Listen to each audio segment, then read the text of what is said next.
Here's a tale to put in your storybook. Once upon a time, there was a princess who lived in a tower guarded by a dragon.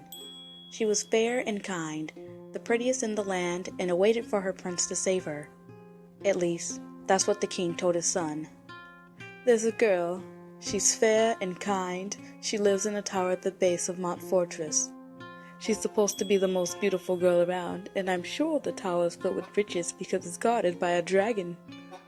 Go, fetch her, bring her back, and make her your wife. I looked on from the sidelines. The prince was a coward. He sat at the foot of his father's throne, begging him not to send him to the tower. He was everything you expect him to be. Tall, handsome, clear eyes, clear skin with a head full of thick hair. But all he had going for him was the fact that he wasn't balding yet. Father, please, I have no business battling a dragon. Can't I just marry Cousin Odetta? And with Jacob Allenstone V, you will go, because I say you must, the king ordered. And thus the prince set off, armored and ready with sword in hand. It'd be quite a sight to see, the cowardly prince fighting for his true love. I couldn't miss this show. So when the prince headed out, so did I. I followed along behind him in secret. It took 5 days and 6 nights to get to Mount Fortress. The prince's packed meal had run out 2 days ago, but I knew how to catch my own food. By the time we got there, he was hungry, cranky, and tired. I could say it was the hunger that made him so stupid, but it was obvious he didn't know how to do anything right in the first place. The tower was littered with the bones of the previous heroes who had tried to liberate the princess. Perhaps the prince didn't see all the corpses, because he walked right up to the spiraling stairs that scaled the outside of the tower. He was about 4 steps up when he stepped on a weird-looking piece of step. There was a low grunt of pain before the dragon raised its head to look at what stepped on the tip of its tail. The dragon was skinny, long, with dark and light scales of brown and rows of spikes that ran from its head to its back. I think it was the scariest thing anyone would ever see in their life. It turned yellow eyes to the prince and snarled. I was hiding, of course, and saw the whole thing. The prince didn't have much time to be a coward after his stupidity, because the dragon blew one long hot breath of acid. Yes, it was an acid dragon. The prince didn't scream. He melted. His armor went first, corroding in upon itself and sticking to his skin. The acid had melted down to his body. I can't say whether he died instantly, but once he was nothing but a weird, man-shaped piece of melted metal. He fell down the stairs and landed in a pile of other bodies, like a new trophy. Of course, I didn't just stand there gawking the whole time while this happened. I felt I should do something. So while the dragon was busy dealing with Henrik Jacob Allenstone V, I grabbed a helmet and sword from one of the fallen victims, snuck around by using the many giant boulders at the base of the tower, and laid among the corpses near the prince.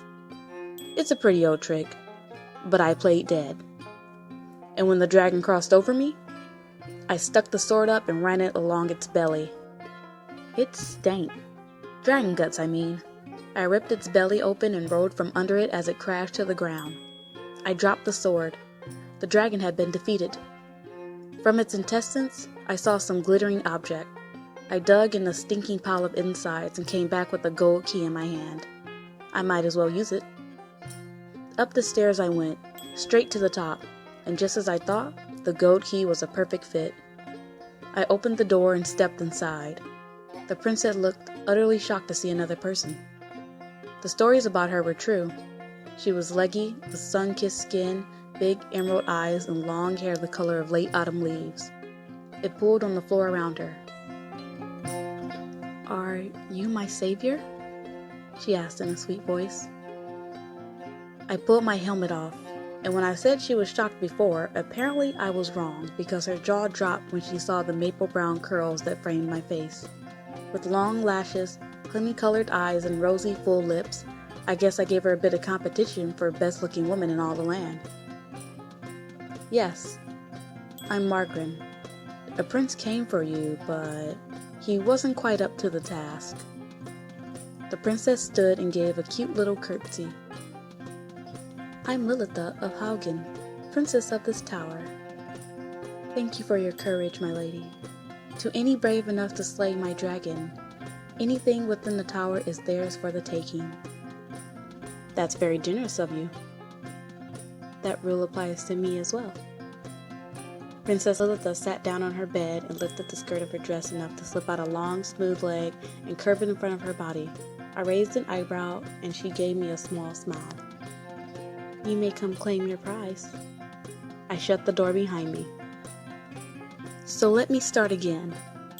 Once upon a time, there was a princess who lived in a tower, guarded by a dragon. She was fair and kind, the prettiest in the land, and awaited for her prince to save her. Only, that's not how the story goes.